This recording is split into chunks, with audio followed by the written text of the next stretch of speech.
साथियों नमस्कार। पिछले कई दिनों से जो 10 क्वेश्चन हम बनाते थे डेली, तो उस क्रम में वीडियो नहीं आ पाई। उसके लिए मैं क्षमा प्रार्थी हूँ। व्यक्तिगत कारणों की वजह से मैं वीडियो नहीं बना पाया था। उसी श्रृंखला में आज की वीडियो है। आचार्य रामचंद्र शुक्ल के इतिहास से प्रश्न है 10। आइए देखते हैं कि वो 10 प्रश्न कौन से हैं जो हमारी परीक्षाओं में पूछे जाने की प्रबल संभावनाएं रखती हैं।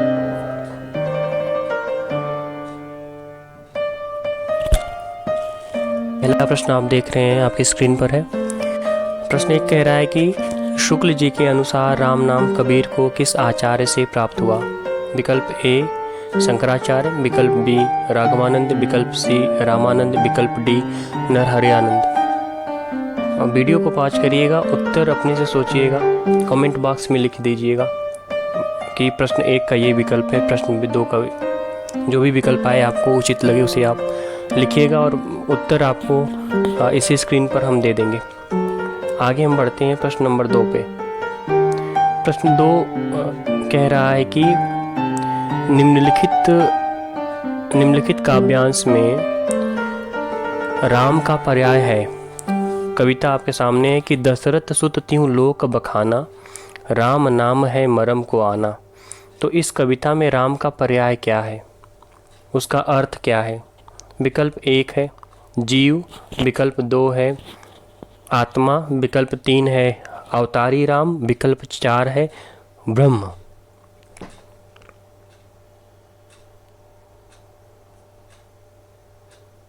प्रश्न 3 है आपके सामने,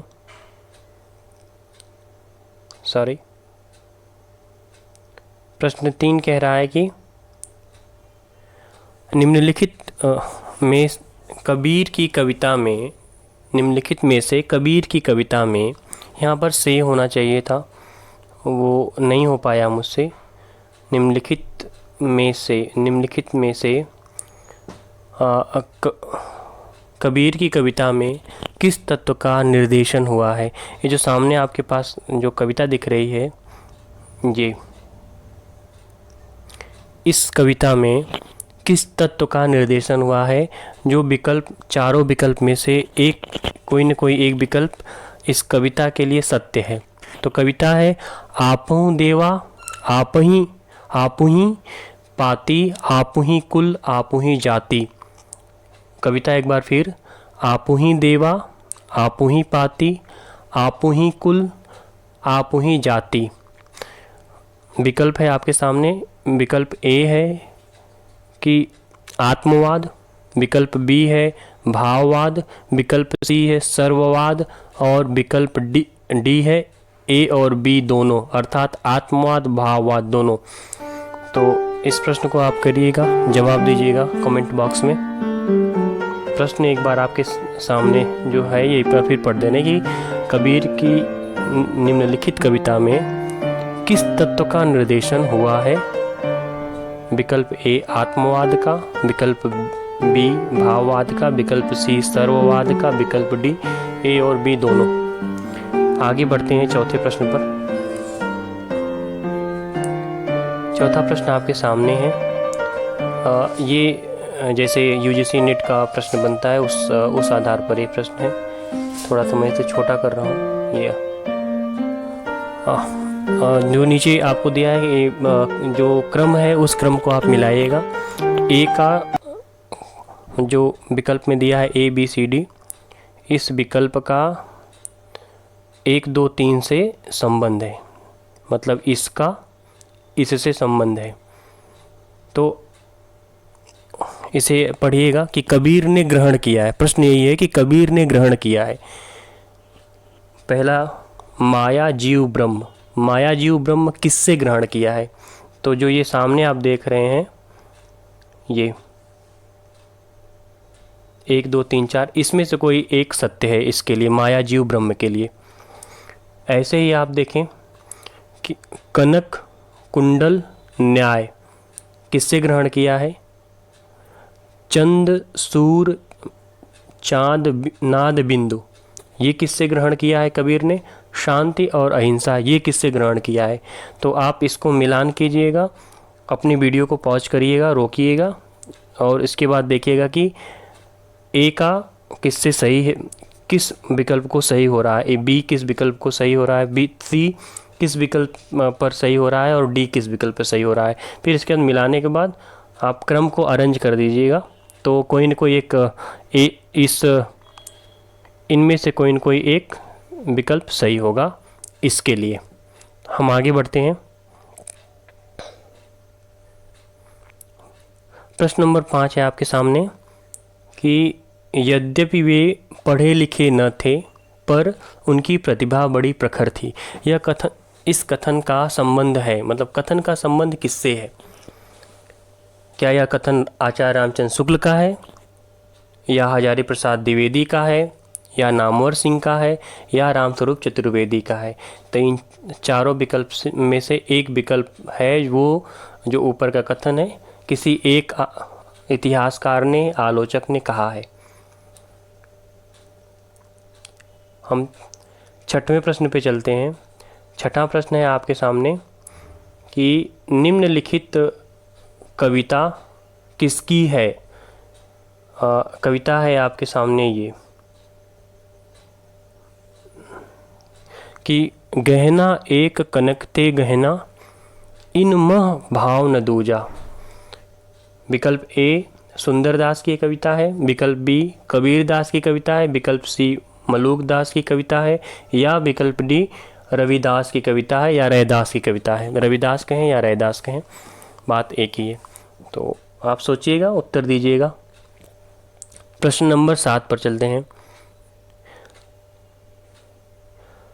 प्रश्न नंबर 7 है कि कबीर के किस काव्य संग्रह में गेयता का गुण है, मतलब गीत का जो पन है, जो गाने का गुण है या उसे गाया जा सकता है, वो कौन सा उनका संग्रह है जिसमें गेयता का गुण है? विकल्प एक साखी, विकल्प बी सबद, विकल्प सी रमैनी, या विकल्प डी सबद या रमैनी और रमैनी। तो इस चारों में से प्रश्न नंबर 7 के लिए एक उत्तर सही है। सही उत्तर का आप चुनाव कीजिएगा। हम आगे बढ़ते हैं प्रश्न नंबर 8 पर।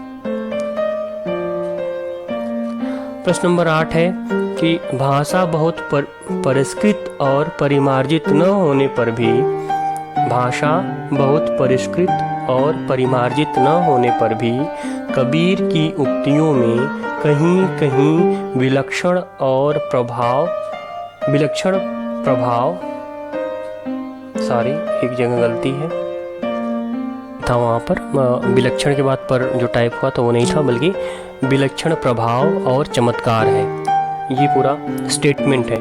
एक बार फिर हम स्टेटमेंट पढ़ देते हैं कि भाषा बहुत परिष्कृत और परिमार्जित न होने पर भी कबीर की उक्तियों में कहीं कहीं विलक्षण प्रभाव और चमत्कार है। आलोच्य कथन किस आलोचक का है? विकल्प ए आचार्य रामचंद्र शुक्ल का, विकल्प बी आचार्य हजारी प्रसाद द्विवेदी का, विकल्प सी आचार्य महावीर प्रसाद द्विवेदी का, और विकल्प डी रामस्वरूप चतुर्वेदी का। इस चार में से किसी एक का यह स्टेटमेंट है।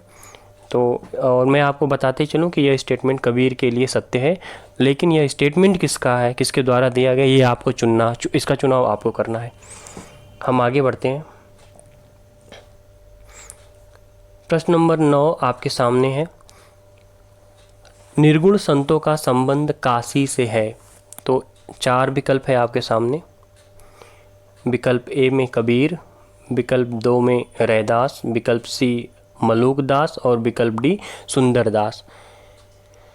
ये 4 में विकल्प है। आप इसमें से चुनाव करिए कि किसका संबंध जो है वो काशी से है। आपके सामने ऑप्शन है, ऑप्शन एक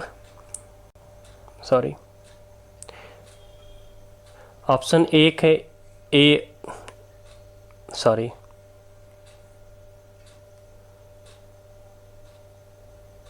ऑप्शन 1 है ए और डी, यानी कबीर और सुंदरदास। ऑप्शन 2 है रैदास। ऑप्शन 3 है मलूकदास और ऑप्शन 4 है कबीर और बी मतलब रैदास। ये विकल्प ए 2, 3, 4 में से कोई एक सत्य है, उसका चुनाव करिए आप। प्रश्न एक बार पढ़ लीजिएगा ध्यान से, वीडियो पॉज करिएगा, उसे उसका उत्तर दे दीजिएगा। हम 10वें प्रश्न पर चलते हैं। 10वां प्रश्न है आपके सामने कि जन्म काल के आधार पर सही क्रम चुनिए। विकल्प ए कबीर रैदास नानक दादू, विकल्प बी दादू रैदास कबीर नानक, विकल्प सी रैदास कबीर नानक दादू और विकल्प डी रैदास नानक कबीर दादू। इन 4 विकल्पों में से कोई एक विकल्प सही है। जो सबसे पहले जो जन्म काल है वो किसका है, उसके बाद किसका है, उसके बाद किसका है, मतलब पहले बड़ा, फिर उससे छोटा, उससे छोटा, उससे छोटा। तो ये आज के लिए ये 10 प्रश्न था। उम्मीद है आप लोगों को यह अच्छा लग रहा होगा और आपके एग्ज़ाम के पॉइंट ऑफ व्यू से बेहतर होगा। हम ऐसी ही कामना करते हैं कि ये आपके एग्ज़ाम में महत्वपूर्ण भूमिका निभाएगा। जो मेरा प्रयास है आपके काम आए। इसी के साथ शुभ संध्या, नमस्कार।